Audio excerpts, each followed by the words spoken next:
Yeah. It's a Bitcoin podcast.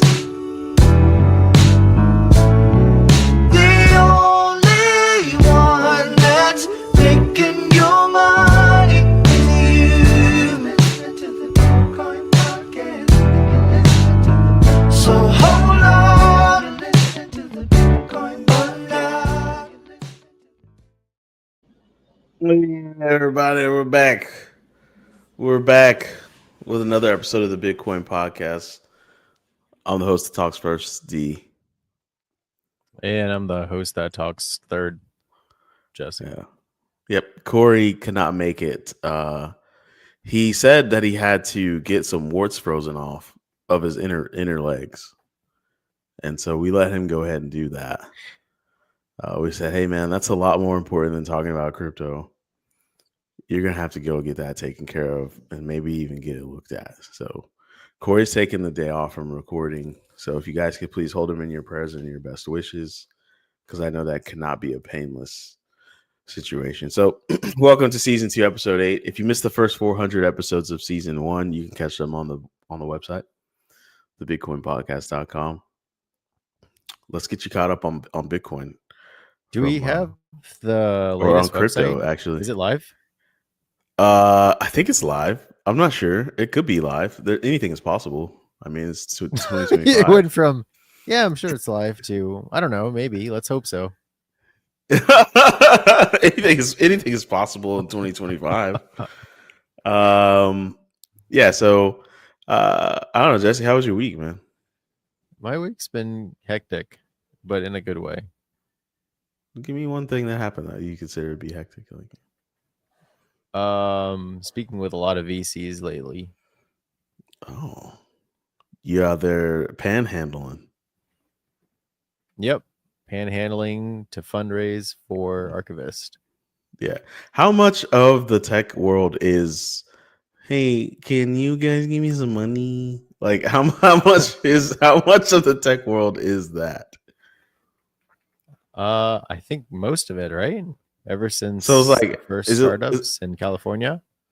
Is it a steady cycle of like, all right, guys, let's fucking build something real quick. Like, make it the best we could do. Make it badass. Yeah. Build. And then it's like, hey, can you give us some money for the thing we want? Well, some people bootstrap, right? Like, didn't Microsoft start in like a garage or something? I think most of them have that story at this point. It's pretty legendary. Stamp copy pasta story. Even the newer ones like Palmer Luckey. I started in my parents' bedroom. Hey. But yeah, you know Palmer Luckey? Oh yeah, the guy who loves war. Yeah. What kind of name is Palmer Luckey? Making a VR headset. Yeah. In his bedroom or something. Yeah, so if you guys are wondering what you're looking at, we're actually sponsored by this World of Warcraft knockoff game that Jesse's playing right now. We are not sponsored by this game. And they have paid us to stream it while we play. And what's the name of this game? World of Warcraft, Great Value World of Warcraft? Yeah, Great Value. Kirkland. First of all, Kirkland's signature is nothing to fuck around with, my good sir. But like, Great Value World of Warcraft is what Jesse's playing right now. You can see his cooldowns. Temu, Great Value Temu. Yeah, Temu World of Warcraft. So anyways, let's get into some crypto things. Coinbase is talking dividends. Are they? That? Yeah, they're talking about giving spamming dividends to the holders of their. They should give something. Even though actually that's not crypto at all. Actually, almost a decade. Say what? I said, no. Say that again. They should give us some money back for taking all the fucking airdrops for more than a decade. Say that again for the people I didn't hear in the back. I'll say for you. Coinbase is hoarding a lot of people's money, and they're just hoping everyone forgets about it. There's like, oh, snaps. So all these people have thousands of dollars, maybe tens of thousands of dollars of like forks and airdrops and everything else, And they're just like, yeah, we're just gonna hold on to that. Terms and conditions, baby, you signed them. But anyways, what's this boss called? That looks kind of neat. Godfall Titan. No, that don't look like a Titan. That just look like a regular old bad guy. Oh my god. Oh, we're good. Get out of the circle. Dude, come on. How many times how many games you played in your life you were in the circle? Get out of that thing. Get out of the way. There you go. I couldn't move. I was feared. You know what a CC right. is? When you can't do anything. Okay, sorry. We're supposed to be talking crypto. So yeah, I mean Coinbase is kind of like the pioneer of crypto when it comes to like custodial things. And they're doing what they're doing. They finally went full circle when they were like, hey, we're not gonna do any of that crazy crypto stuff. And then they launched like this is full Web3 wallet functionality inside of Coinbase now. So you have access to degen as much as humanly possible if you want to. So Coinbase has gone full circle. They'll probably go full circle and a half because there's no stopping the degeneracy of crypto. I feel like just when things start to normalize, there's a new degen path to take. I don't know. Maybe that's just my gut, but I don't know. Is that what it feels like to you too, Jesse? Are you numb to it all now? I'm numb to it all. Yeah. Yeah. I mean, how about you? How do you feel, Ken? Are you numb to it all? You've been in this thing for as long as we have. Dude, it is so bad. Like, first Coinbase is like, yeah, we're so centralized with the ethos of Bitcoin and Ethereum, and then all of a sudden they're like, hey, by the way, we're never gonna do any crypto stuff, right? And then, like you said, they did the wallet, and they're like, yeah, we're really aligned with Ethereum. We want to make sure that their roadmap comes to completion. Like we believe in Ethereum, and they're like, by the way, here's fucking Base. And I'm like, yo, By what the way, is here's this? fucking Base. Yeah, like, I'm fucking dead. This? And That's pretty funny. I'm so tired of the L2, L3, L4, L whatever, dude. Like, and they grift so hard, bro. Like, they just the hand rubby freaking nonsense. Like, it's just so weird, bro. Like, why do we need so many different layers to quote unquote benefit the execution of Ethereum? None of it helps. Like, I don't know. I can't. See, Ken is spitting right now. I can't get behind it, man. Like, Ken is spitting right now. Jesse, fix your camera. It's all blurry. And then, like you said, with the airdrops, right? It autofocuses. Yeah. There was Stop being a blurry individual. You gotta be clear. But yes, I'm with you, Ken. Ken, you're spitting right now. Like, crypto never fails in increasing the difficulty level so that only smaller and smaller portions of individuals get rein into the benefit. And I don't know when that became the ethos of it all. It wasn't the ethos when Bitcoin started. Right? Bitcoin's yeah. Go ahead. I'm very curious. How much money have they taken from claiming airdrops on behalf of the users without because you know how they obfuscate addresses and you get randomized ones once in a while and all this other nonsense. Mm-hmm. I wonder how many airdrops that they've claimed on behalf of user funds, or if they have it all. Maybe they haven't. Maybe they're just like, we're not into that. But I mean, I don't know. I know probably Binance has done that. I mean, I wonder what exchanges out of everybody has been able to just ream their users for their airdrops. I wonder if that's even been talked about, because it was mentioned briefly in 2022, and then everybody's just like, whatever. They say they're not claiming it, or say they're not doing anything. So be it. So I think another question that brings up some curiosity is are there exchanges out there that give the airdrops to their users? Is there an exchange? Would be Binance. So Binance does give. Binance does that. Binance does. Yeah. Oh, okay. I don't think that was right off the jump. No. Never mind. I think that's something that changed in a rewards distribution when they kind of list these tokens, right? It's always aligned with Binance, but if I'm in a like random L5 airdrop that's not supported by Binance, then like I'm not getting that claim reward redeemed or whatever you want to say. Ah, man. I wish I was just uber wealthy already so I could just make a stable coin and then just Superman 3 myself into oblivion. Just so easy. What does that mean to Superman 3?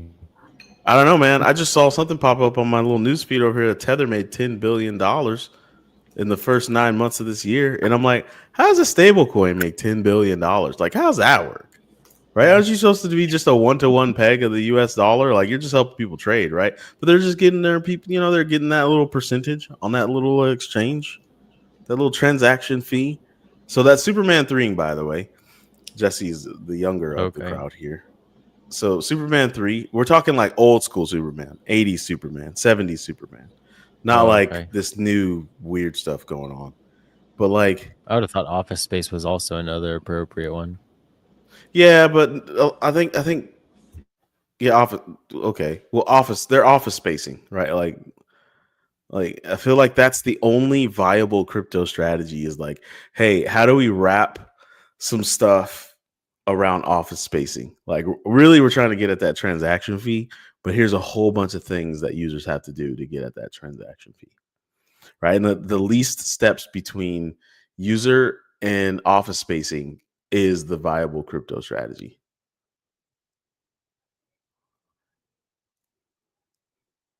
I'm going to take that silence as agreeance. It is. It's just sad because they could just be using Postgres. Postgres? Yeah. Well, yeah. Postgres.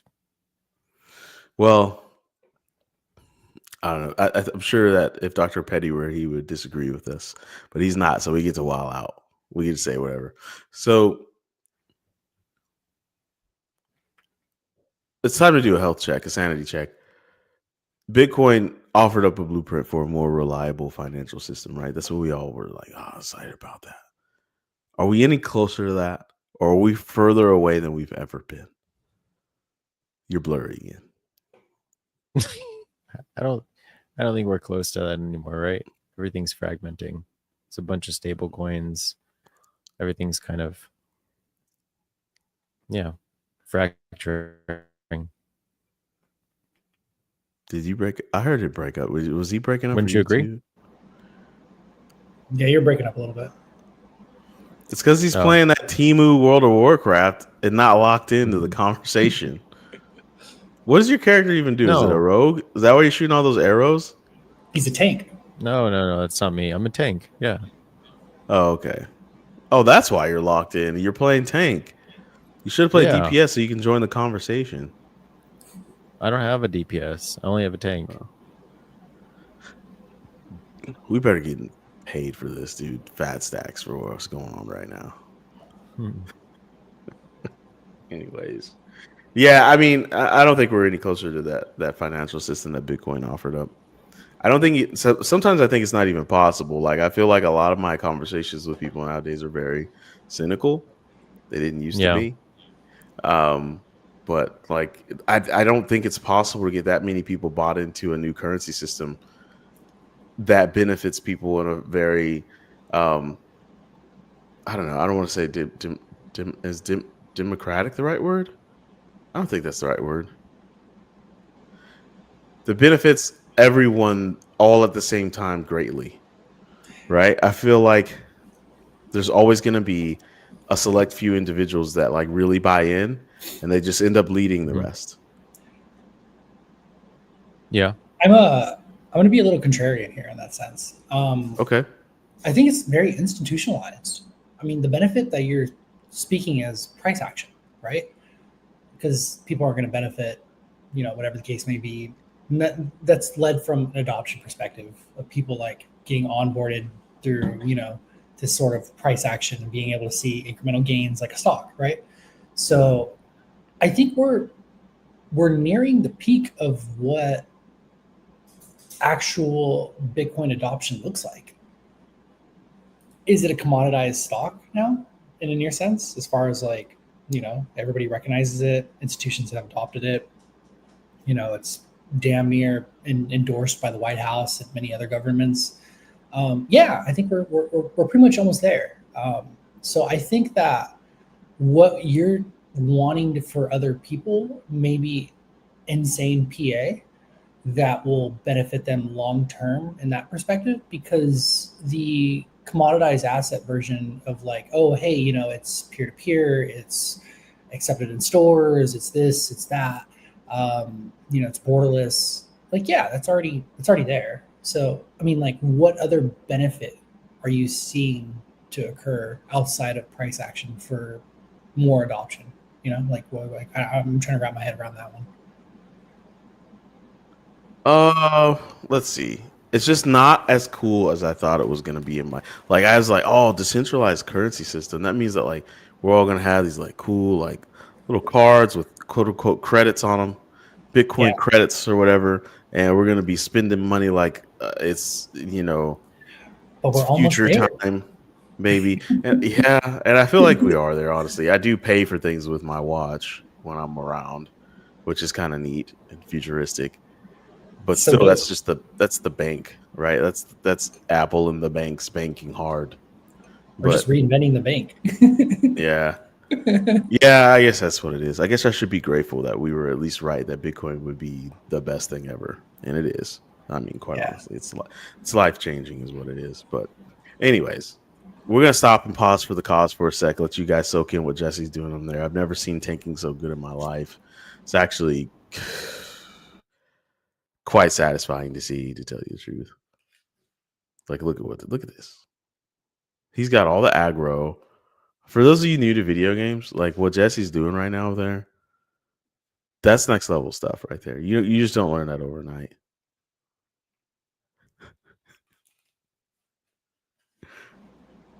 Jesse, are Look you how soloing all this? He is locked in right now. Look at this guy right here. He goes, I feel like he has no Yay. team. I feel like it's just him. no, the team was there. Team Tell All him was to there. step right, pause for the cause here. Pause for the cause. So I don't know. What else new is going on in your world, Jess? Like what besides looking at VCs, you Mhm. know, and trying to court VCs? Do you court Mhm. them? Is that what you're doing? Getting introduced to them. Like Not in really person? like a courting. Yeah. What do you mean?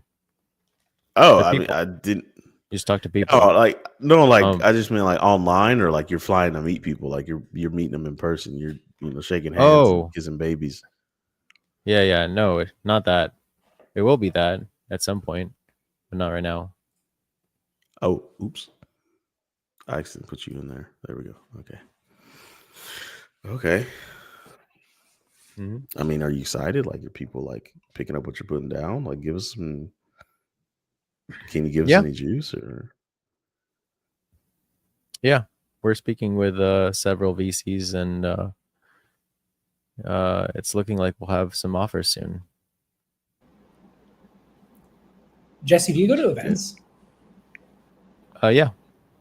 I have a whole Okay, bunch so- of those badges from all those events. Nice. Yeah. Yep. You got to go to Dev. You got to go to Dev Connect. That's next month. In Argentina. Yeah, November Yeah. 17 to 21st. Yeah. Yeah. Dimitri's I going feel to like there'll go. be a lot of. Nice. Yeah. Thank He's you. going to go meet up with one of the VCs we were talking with. That's dope. Yeah. So, I'm seeing this new narrative pop up of people trying to start crypto banks, and it's like so ironic to me, so hilarious. Like this whole thing started with like, kill the banks. We don't need banks. Debank everything. You can be bankless, if you will. And now these super wealths have got in the game. And they're like, oh, I could Superman 3 this. And they're like, you know what we should do to like go max Superman 3? We should. Oh, sorry, we already established that the actual term is office spacing. So they're like, we should make a crypto bank. We should make a crypto. What's It's the name of one of the crypto banks that you're talking about? I think it's called Custodia. Okay. Custodia is one of them. Where it's like, Interesting. Yeah, it's like saw Revolut it's, had it's like $1. people have even just given up on like, yeah, people aren't going to custody their own crypto. Like people don't want that. They don't want that smoke. And it's like, oh my goodness, we should have seen this coming. We should have seen all of this coming. I don't know why it was such a tall order that I would have my auntie having a ledger and knowing how to use a ledger. I don't know why I thought that was a reality that would exist, but we did. We did think that was a reality that would exist 10 years ago. Anyways, do you guys know anything about real world assets? Yeah, a ton. Okay. So how do you do it? Like, okay, let's break it down. I know we've probably talked about this like many moons ago, and I wasn't sold on it like 5 years ago, but I'm kind of sold on it now. Okay, say I got a house, right? Mhm. And I want to tokenize the house. I want to say like, hey, I want this house to be worth 1 million house tokens of whatever that house is. What is the point of that? I have 3 questions. How do you do it? What's the point of it? And how does it benefit the people to buy house tokens? Okay, Go is to the loan Lofty. paid It off? pays you a percentage of the rent. Yeah. Okay, you guys both talked at the same time. I don't think a single question was answered, but we're gonna run it back. How do you do it? What is the gain of it? And what benefits the people to hold the house token? Go ahead, Ken.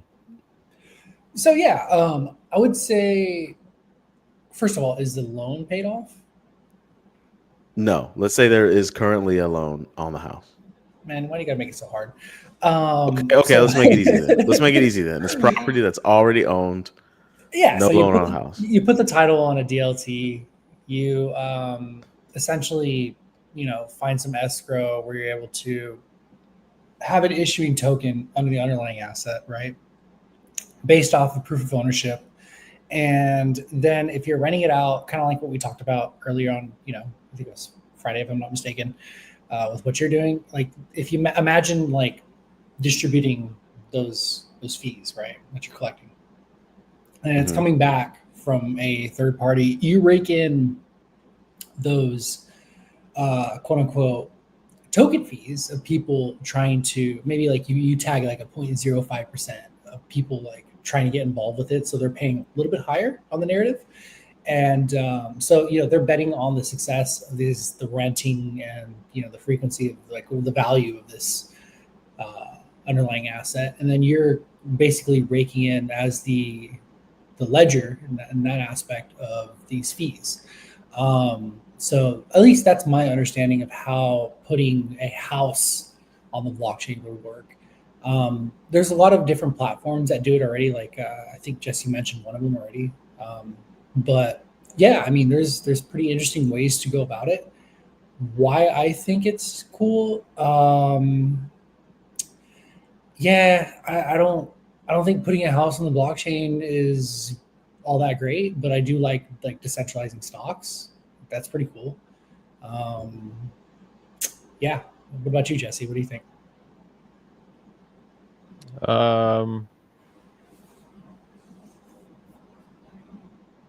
I don't know how they coordinate maintenance. So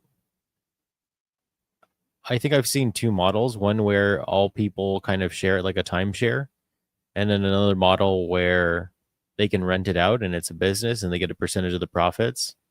But I wonder how is the part where you have turnover of tenants if it's a rented building, and how do they navigate cleaning and all the logistics of turning over a building from renter to renter? Like that can't be decentralized. The company who has the platform, I would imagine, is doing that, and it's not really decentralized. Yeah, it comes off very hand wavy. And it just doesn't really scale, because like now then you get those conversations of like, well, the guy who has 20% ownership should be calling these cleaners and all these other things. Like what defines those logistics is very, very interesting. That's the thing I can't get past is like if I had a house and I own the house and I'm renting this house out, I'm making like, I don't know, crazy loot on the house, right?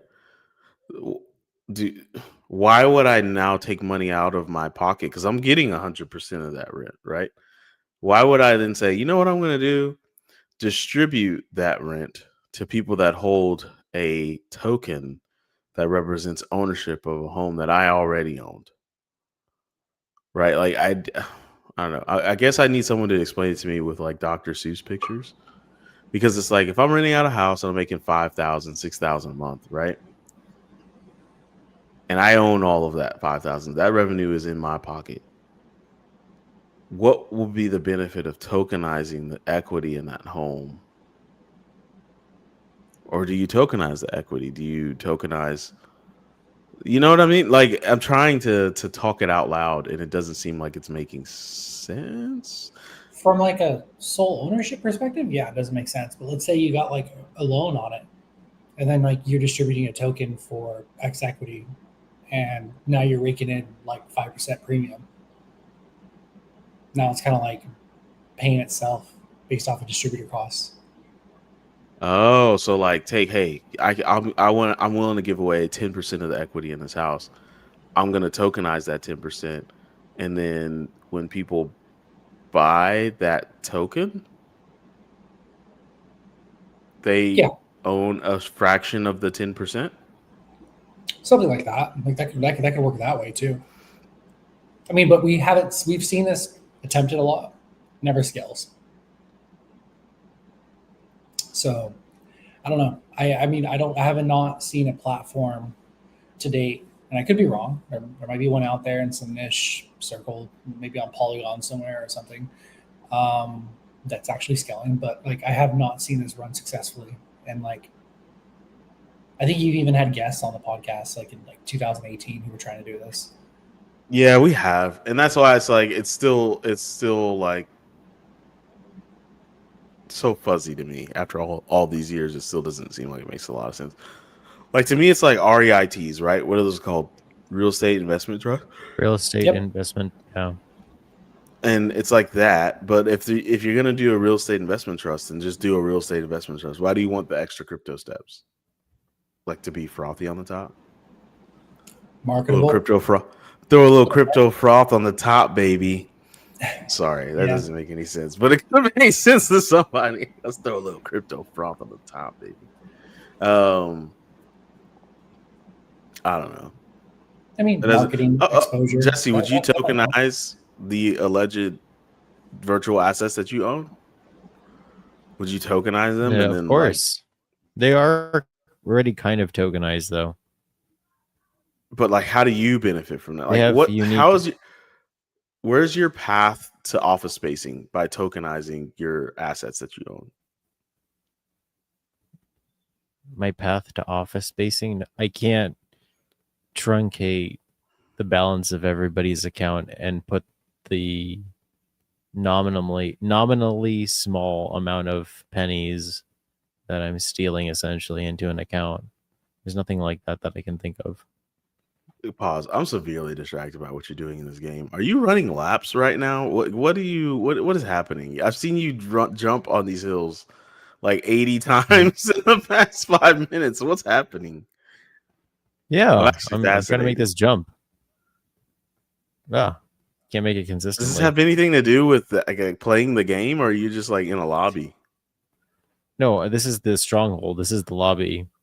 If I play the game, I'll pay even less attention. Okay, all right. So yeah, lock in. Oh shit! Did you just join a match? Yeah, because you goaded me into. That's not what the plan was. I was just asking I was just asking you what you were doing in the game. I wasn't goading you into anything. I'm in a I don't even know dungeon what now. goading means. I'm pretty sure it means like Means baiting. baiting you in there. Yep. So we lost Jesse Kim. We lost Jesse for about 5 minutes while he runs through this Temu dungeon real quick, trying to get crowd control. But I anyways. still feel like he's soloing the whole time. Like I do saw too. Like, are you matchmaking with randos, or is it just you in this dungeon? He's No, this I'm one playing tank. with randos. When the One thing tank. turns There's blue, only do they one mean tank. they're aggro on you, or Like look at that. Everybody's just fighting him. Where the hell is his team? No, they're somewhere back in there, the I think. mob. There's like one here. There's There's one here. It's like one guy See, throwing this is the Hail thing Marys about in the these back. kinds of games I don't necessarily get. Is like, how do you focus? There's so much crap happening on the screen. Look, interrupted. Look, interrupted. Wait, that one didn't interrupt. Yeah, I don't know. See, I just see attention. like one guy throwing a Hail Mary from the back and landing on Like him. back in the day when you played like Double Dragon, you didn't need to see their health bars. You just knew you were winning because the bad guys were dying. Yeah, You know what I They mean? are Like, dying. You can see them dying. yeah, I know, but why do you need to see their health bars? Like, just beat them up. Like, that, it looks like you're beating them up, like Double Dragon. You just blah blah blah blah blah blah blah. You just go beat them up and then they die. Yeah, we are beating them up, but there are specific abilities that they have that can completely destroy a single person on the team. So you have Oh, to and interrupt that's why you those have to see their abilities. health bars. That's why you have to see the actions that they're casting as well as their health bar, because there's certain ones you have to focus down, and if you don't kill them, then you will wipe. So there's a reason. It feels wrinkle brain, but smooth at the same time. It feels like it feels I mean, in there. It's a combination. why don't you try the game, and then you'll understand. You should go on a raid with him. It you go on a feels raid. like a game. You'll love it. You could be the guy throwing. You could be the guy throwing the Hail You know what? Marys You from might. the background. I play like Marvel Rivals. Like, I don't know. It seems like it's not the same. It seems like it's very different action sets. Sets of Yeah, actions. it's WASD to move. You got a bunch of abilities. There you go. It's a similarities. Oh shit! Oh shit! What happened, dude? You gotta. I just jumped off the map. You gotta lock in, brother. You gotta lock in. Just casually walked off. The bridge. Yep. Sorry.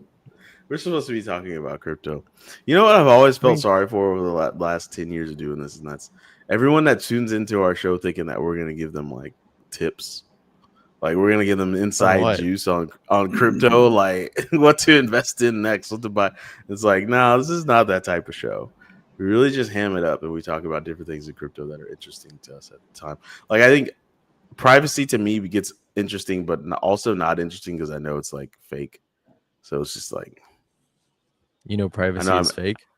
Yeah, I mean it's not. I think in this day and age, if somebody wants to find you, you'll be found. I think it's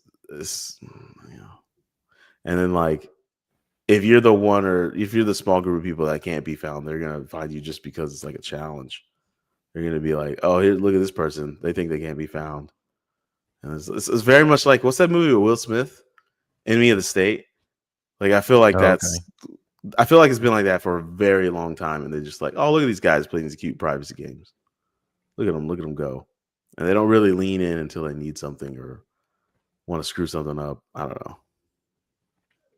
It just feels. But anyways, we're talking about privacy because ZCash is like blowing up, like price wise, because when people do a bunch of trades and they don't want to let people know what they're going to do with the money, they shield it in a ZCash transaction, and then Zcash's demand spikes up real quick because there's not so much Zcash out there, so you got to buy some Zcash, you got to shield it, you got to send it somewhere, then you got to unshield it or whatever, and you got to then put the money where you want it. So I think if you're making money moves and you really don't want people to know, then privacy is kind of cool, but I think people are still going to find out. People talk, you know what I mean? I have a question. Yeah. You guys have been a part of a lot of market cycles at this point. Yeah. Have you noticed what pumps last? My wallet? No, I'm just kidding. What pumps last? Yeah. There's always trends. There's always different segments. No, I've never actually thought about it. Quite honestly, I've never thought about what pumps last. They pump last. They always pump last. And I think it's because such a niche market where, if you see this too, the social narrative is very loud on privacy tokens right now. Why is that? I think it's because it's an easy kind of narrative to pump. It's an easy thing to kind of work with. And on top of that, it's such a smaller market cap that like if you just get like 100 of your boys, 10 of them are loaded, and you guys are like, yeah, well, what's the next thing we're pumping? And you're like, all right, Monero.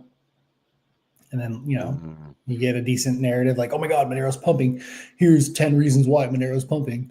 And it's just like, it's a rinse, wash, repeat cycle. I mean, for me, if you see a constant narrative being chilled to you, which if you go on like crypto Twitter, especially right now, you'll see like 20 threads on privacy.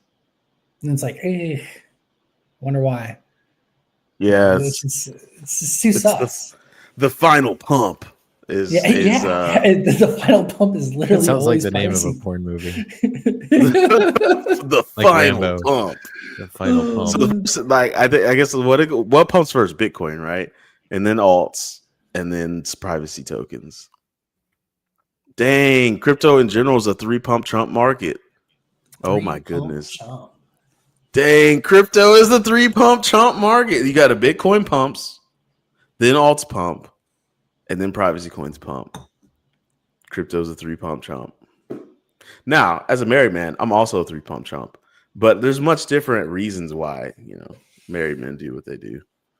Now, Jesse over here, he's not wedded down yet. He's not a 3-pump Trump. I just realized we're live and we got comments. Yeah, I know. I threw him up there. I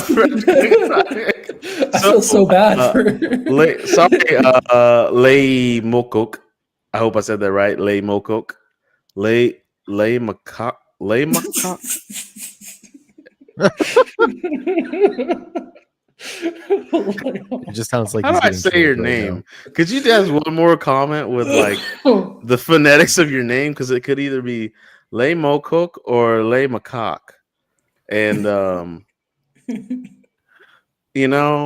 but anyways, the question is, how would tokenization for real world assets work?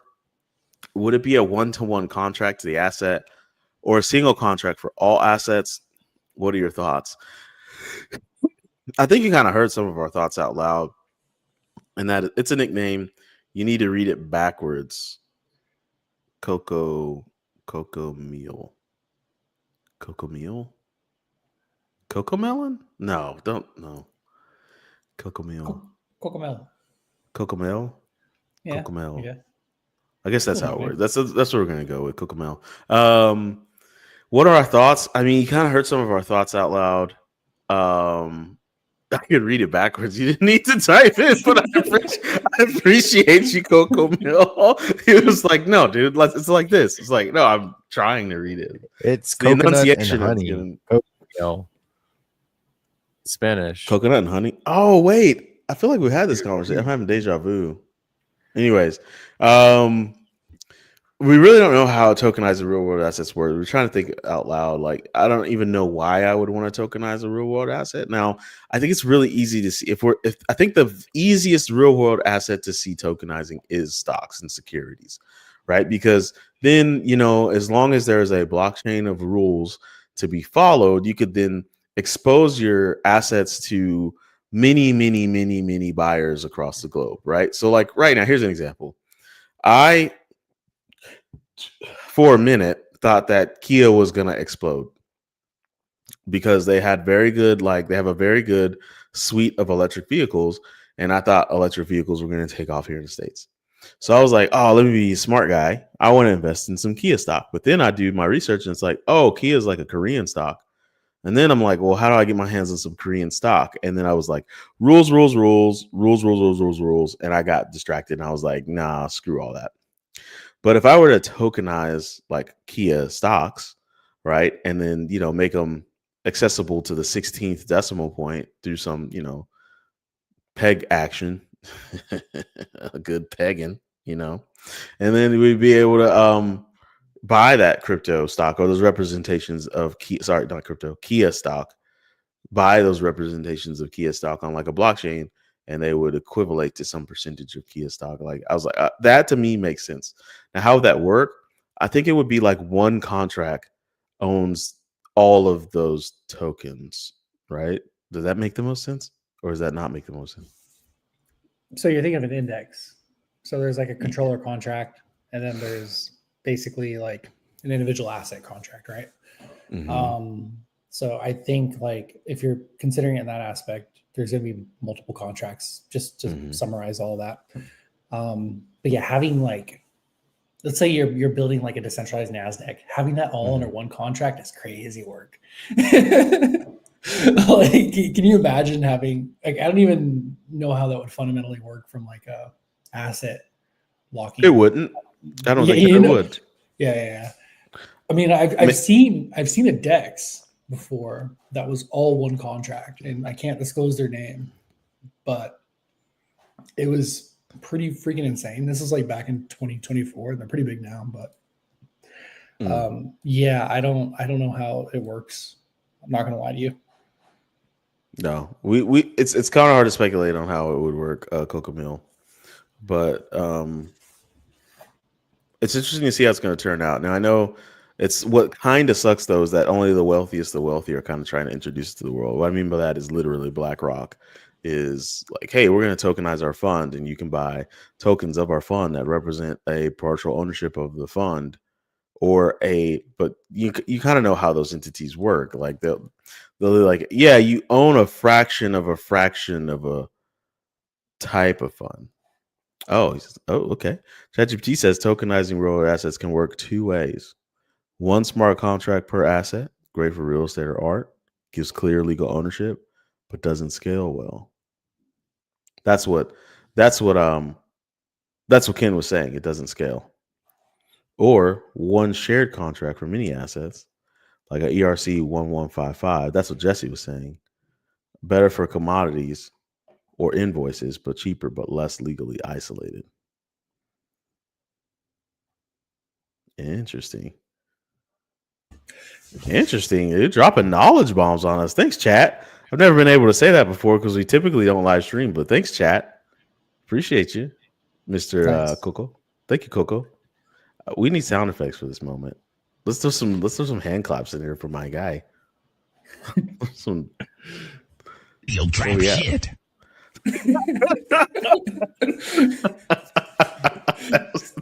That's the best.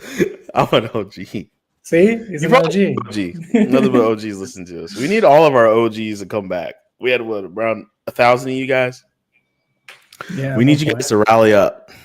Do we need like a call, like all Bitcoin podcast OGs rally up? It is time. No, okay. I have a question. When were you considering the Kia stock? 2 years ago. Oh man, you'd be a whopping 132% up. Yeah. You were right. I know. When I'm right, that's why I wish I were uber wealthy already, bro. I'd be stacking, dude. I have ideas up here. They roll. I'm just like, dude, electric cars are going to take off here in the States. Now, do I think they're taking off as vertical as I thought they would? No. But the sheer fact that Cadillac has a 500-mile range car right now is a big, big deal, right? And so I think it's still going to take off. Huge. They're pretty huge here in California, New York too. Yep. I had one. It was great. Now it broke. The battery died, and they were like, "There's no engineers in the States that can fix this." And I was like, "Why would you guys sell something you can't fix?" And they were like, "Well, why'd you buy something we can't fix?" And I was like, "Oh my god, I hate you." But that's funny. Anyways, thank you, OG, for that mega trap shit you hit us with earlier. Okay, so that's how it's done most times. Well, Jesse's going both blurry in attention span and camera, so we're probably going to try to wrap this episode up.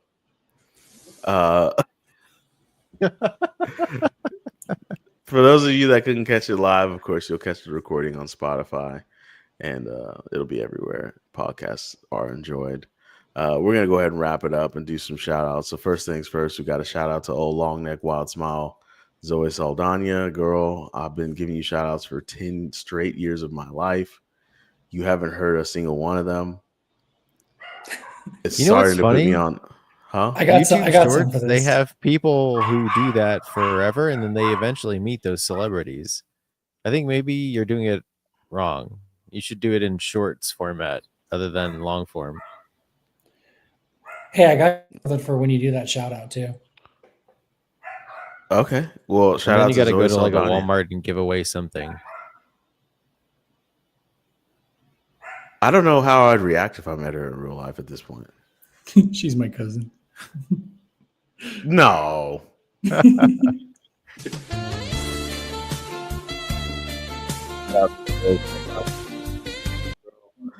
I've been watching you ever since you did that fake ballet movie. And then I've also been watching you ever since you tried to do that HBCU Step Up Challenge with Dick Cannon in Drumline. I appreciate everything that Drumline was a good movie. Drumline was a good movie. Dick Now, Cannon did really well. back to the shout outs. I don't know why these assets are in here, but I'm just going to click on them. Give a shout out to Doja Cat. I don't know why did we give shout outs to Doja Cat? Do you remember, Jesse? That's a Jesse thing. Jesse loves Doja Cat, actually. So No, this wasn't me. But I like Doja Cat. Yeah, she's amazing. And then finally, shout out to Ahmad. We miss you, guy. Hopefully you come back to the show at some point, and we'll see you soon enough. Play the outro.